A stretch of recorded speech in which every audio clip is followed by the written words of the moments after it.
everyone. My name is John Bonifaz. I'm the co-founder and president of Free Speech for People. We are a national nonprofit organization focused on challenging big money in politics and unchecked corporate power. Today we're here to announce the filing of an FEC complaint to abolish super PACs. This is a bipartisan action. We are honored to be representing Democratic Senator Jeff Merkley of Oregon, Democratic Representative Ted Lieu of the 33rd Congressional District of California, and Republican Representative Walter Jones of the 3rd Congressional District of North Carolina, all of whom are appearing here today in their capacity as members of Congress interested in seeing the current federal law enforced, limiting donations to political action committees. We are also representing 3 2016 congressional John Howe, former state senator and Republican congressional candidate in Minnesota, who is here with us today. Zephyr Teachout, Democratic congressional candidate in New York State, and Michael Weger, Democratic congressional candidate in Ohio. We will first hear from Senator Merkley and Congressman Jones and Lieu, and we will then hear from members of our legal team. Ron Fine, Free Speech for People's legal director and lead counsel in this action. Professor Albert Altschuler, University of Chicago law professor. Ann Weissman, executive director of the Campaign for Accountability, joining us in this action. And Norm Eisen, ambassador, former ambassador, and former chief ethics counsel for President Barack Obama. First, Senator Jeff Merkley. Thank you.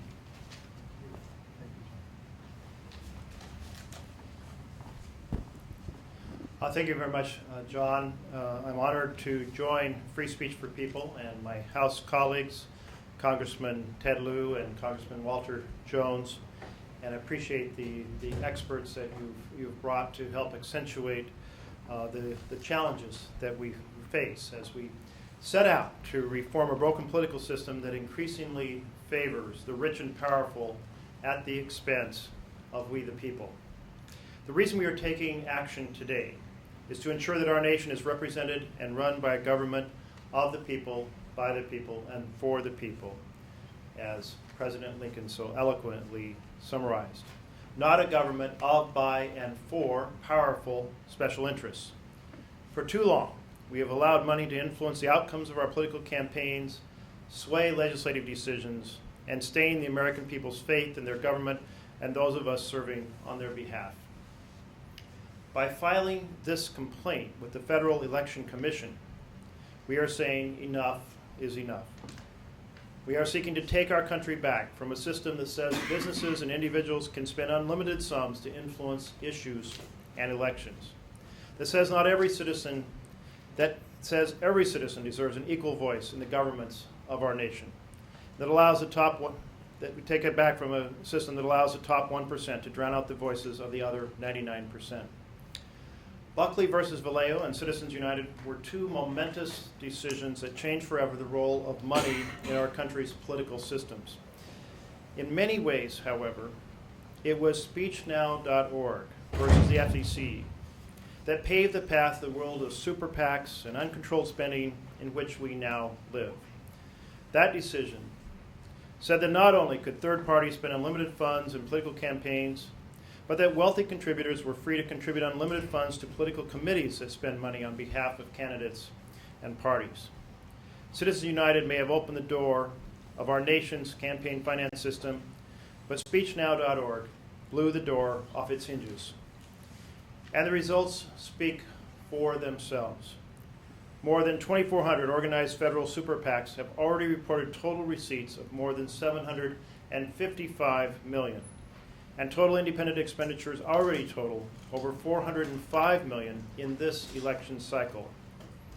Meanwhile, here in these halls, where we see the result of dollars that are being spent to influence the makeup of our Congress, we get a legislative agenda controlled by and for the most powerful on issue after issue. Such results constitute the corruption of our political system.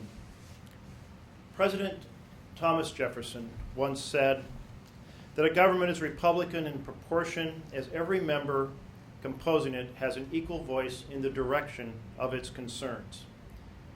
But today we fail Jefferson's test because the most powerful can purchase the political equivalent of a stadium sound system to drown out the voice of the people. One key tool in this process of disproportionate influence is the super PAC. So here is a question.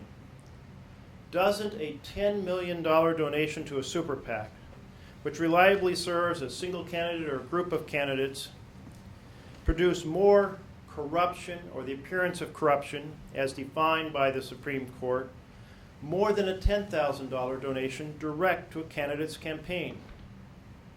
I've seen this firsthand in my 2014 campaign, where a super PAC, Freedom Partners Action Fund, spent a lot of money attacking me. And I fully anticipate that we'll see this type of battle should I run for re-election again.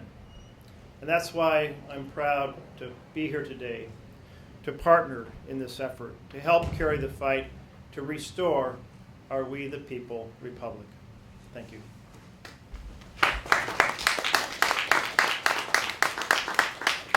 Thank you, Senator. We'll next hear from Congressman Walter Jones of North Carolina. John, thank you very much. I have been in the Congress for 20 years. And since the Citizens United and SpeechNow.org decision in 2010 and the subsequent proliferation of super PACs, I have witnessed the influence of money in politics more and more. It becomes pervasive. I see its influence, it shapes policy on a regular basis. Washington has taken, money has taken the power away from the people, as the senator just said. It has given it to special interests. It has become painfully obvious to me that neither party will move reform bills. Leaders in both parties in the House don't want to change the system. 20 years I've been here, and I've been on reform bills, but neither party at the highest level wants to change the system. In fact, as a Republican, I am the only Republican on the bill introduced by John Sarbanes, H.R. 20.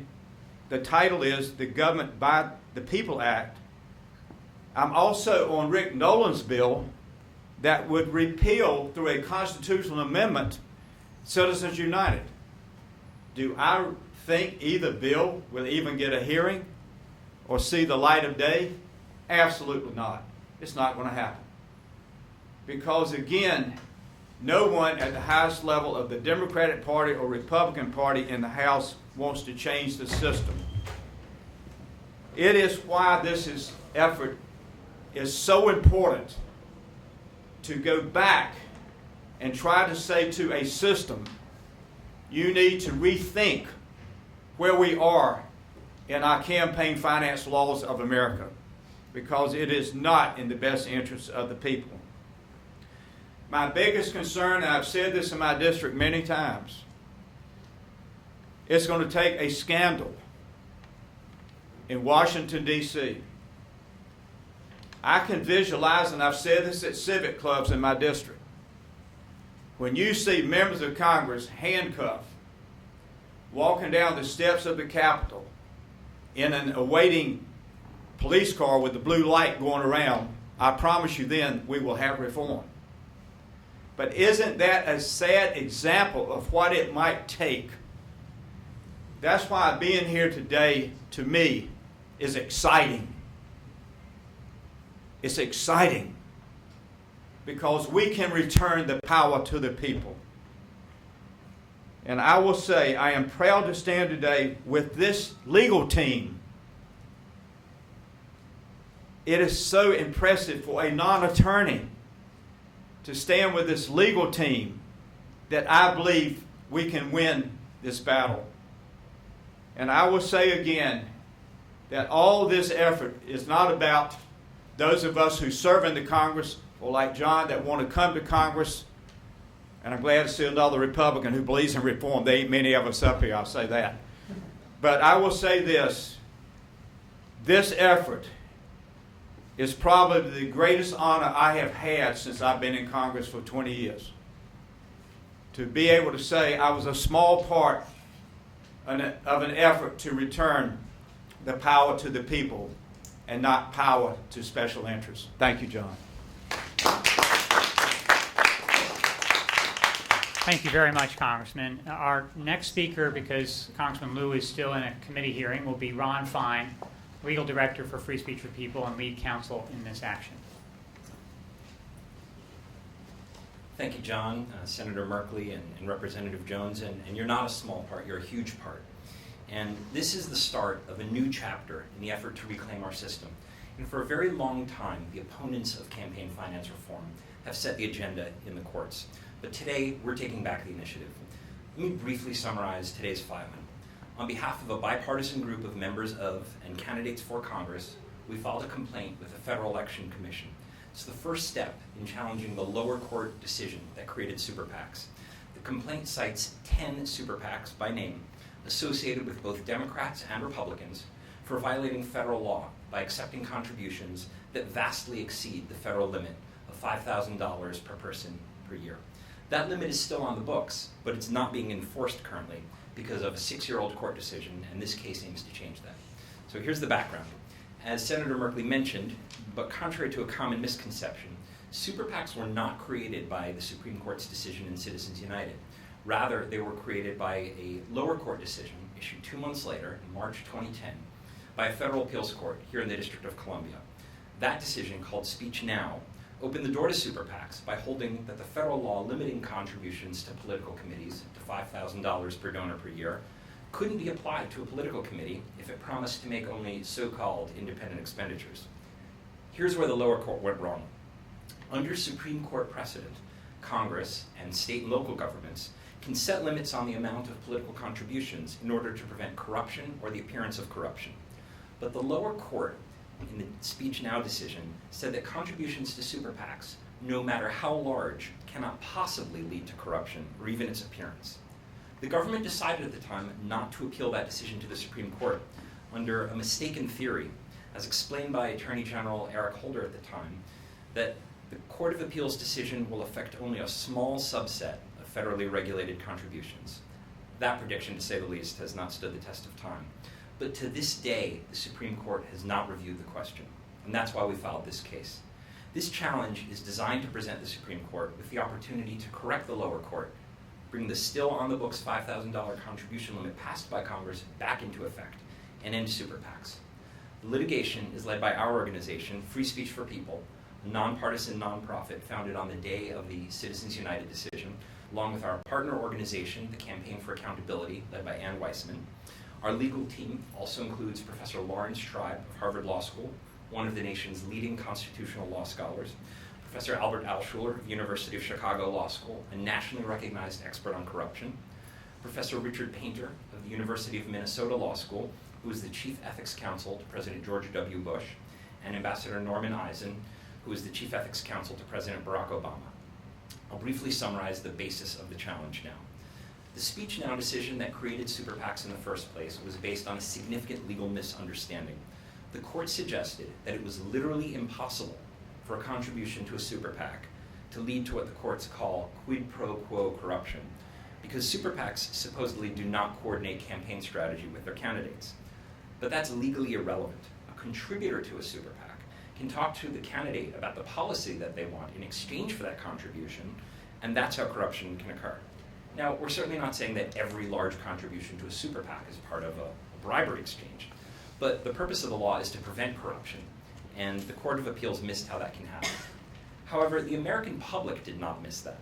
Multiple surveys, which we've cited in our complaint, show broad bipartisan majorities, supermajorities, agreeing that new rules that let corporations, unions, and people give unlimited money to super PACs will lead to corruption, and that there would be less corruption if there were limits on how much could be given to super PACs. That's not an issue of one party or another. Over 70% of both Democrats and Republicans agree with those propositions, with virtually no difference between the voters of the two parties. But that is exactly the appearance of corruption that the Court of Appeals said couldn't happen. So with this case, our goal is to give the Supreme Court the opportunity to step back from the brink and correct a 6-year-old mistake made by a lower federal court that set the stage for one of the worst developments in modern campaign finance history. But this case is also about more than just super PACs or this one lower court decision. It's about raising our sights, shifting our posture, and expanding our horizons. For years, campaign finance reformers have been on the defensive in court as big money political groups challenge law after law. Today, that changes. Starting with this case, we're moving from defense to offense. Thank you.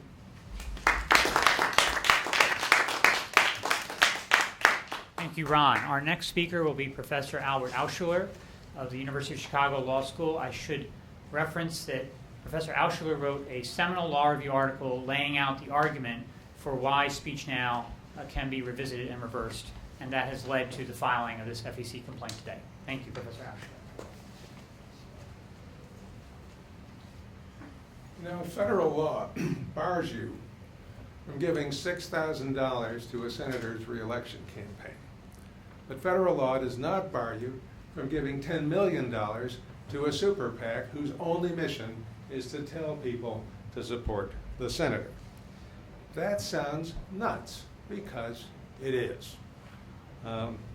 The super PACs are the attack dogs of modern politics.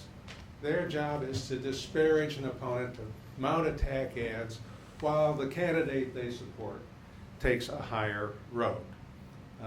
Federal law limits contributions to candidates while permitting unlimited contributions to more destructive and less responsible speakers.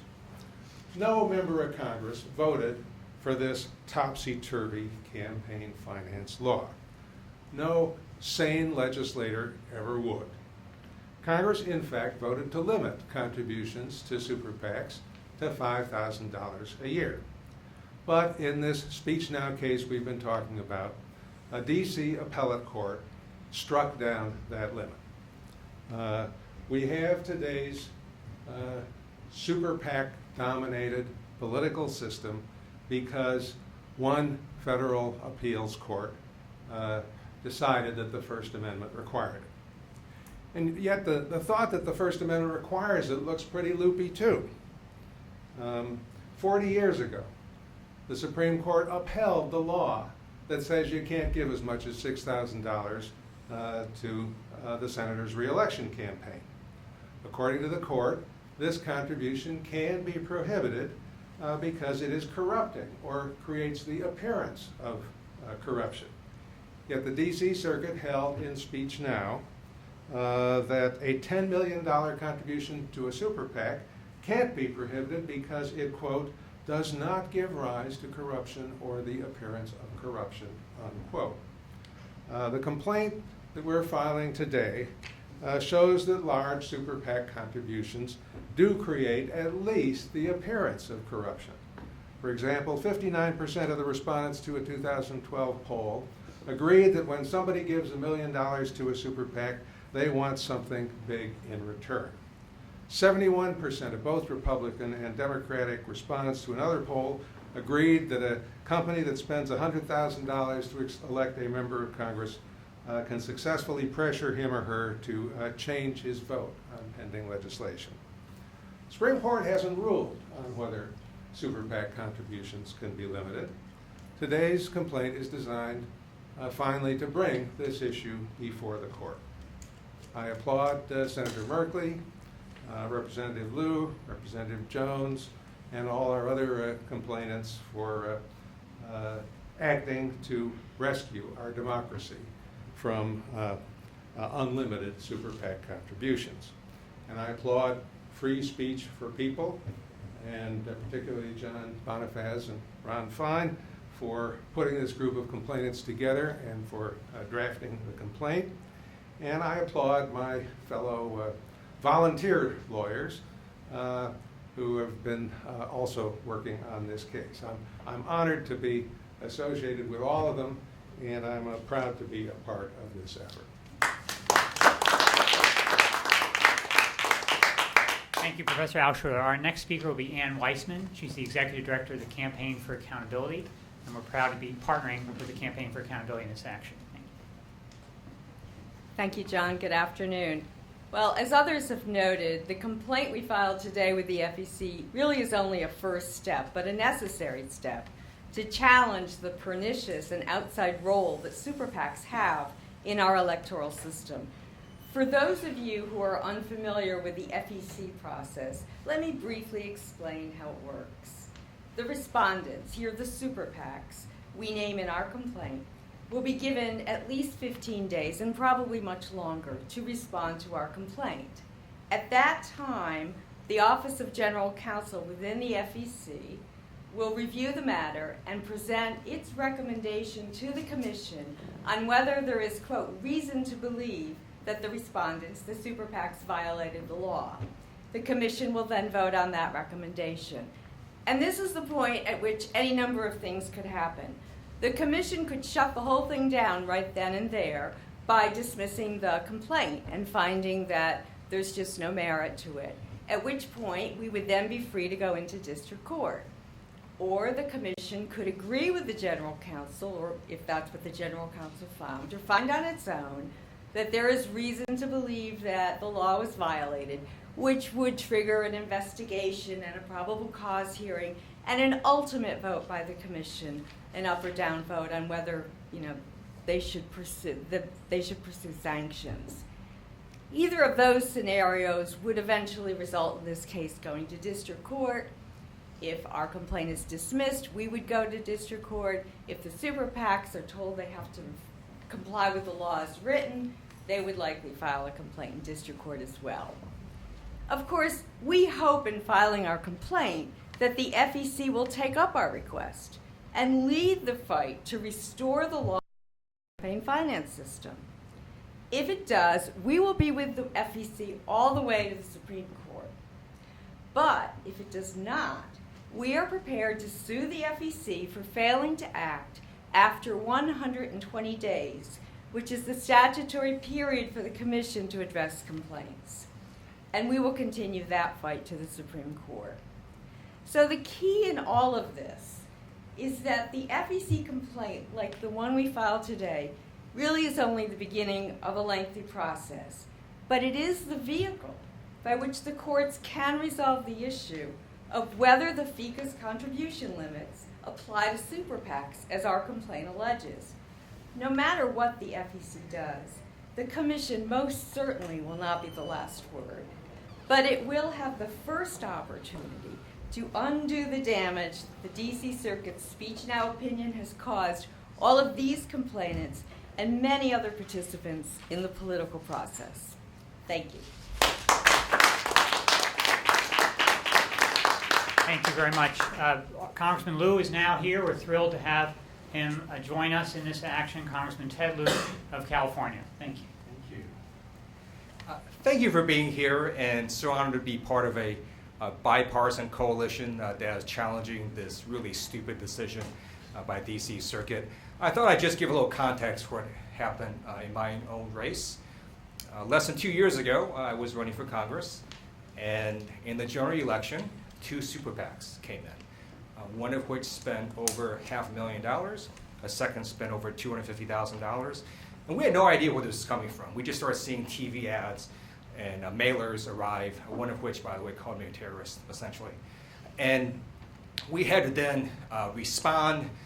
We had to alter our campaign strategy. We had to buy TV ads at a much higher rate because it was late in the process. And it was really quite disturbing to me that this could happen in a congressional race. We later found out that one of the super PACs, one donor gave $500,000. In the second super PAC, one donor gave $250,000. And the framers of our Constitution intended a democracy. They did not intend an oligarchy. As has been reported earlier by the Washington Post, over 40% of super PACs are controlled or contributed from just 50 people and their relatives. That is an insane amount of influence by a very small handful of people. It's not even the top 1%. We're talking about the top 1% of the top 1%. And that is not how our country should be run. So I'm very honored and pleased to be part of this challenge and look forward to a rational court reversing the Speech Now decision. And with that, happy to answer any questions anyone may have. one last speaker, and then we'll Sure. turn it. Thank you so much, Congressman. Our last speaker, our closing speaker, is Ambassador Norm Eisen, former Chief Ethics Counsel for President Barack Obama. Thank you, John. Thank you to the clients in our case and to my distinguished co-counsel. It is an honor and a privilege to be here today with you. There are some substantive issue aspects to that, but there are some personal aspects to that. It's on my, as I tweeted earlier today, it was on my personal bucket list. Number one is reversing this mistaken, misconceived, ill-advised Speech Now decision. Number two is overturning Citizens United. Number three is serving as co-counsel with Larry Tribe, the most distinguished constitutionalist at the law school that I happen to attend. So I'm very excited on a personal note to be doing that. Our client, Congressman Lieu, and this is a bipartisan case. That's one of the wonderful things about this matter. It shows that bipartisanship is alive and well in Washington. But again, on a personal note, Congressman Lieu represents not only the district in which my hometown falls, but literally my home district. So it's a great honor to represent my hometown congressman.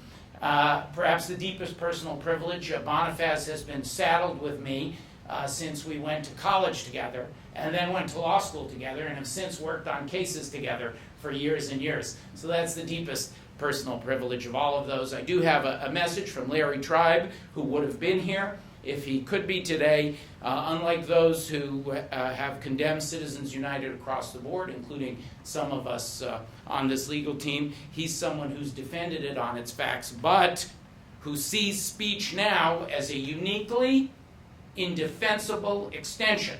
And that is the focus, as Ron so eloquently explained, that is the focus of our case today. As I always do, because of my belief in the voice of the people, I am live tweeting as we go. I've gotten a plethora of questions on Twitter, and I want to start with one of those to bring all of those who are watching the live stream and following our Twitter streams into this room. One of my Twitter correspondents, I think they're called tweeps, raised a point, suggested a question.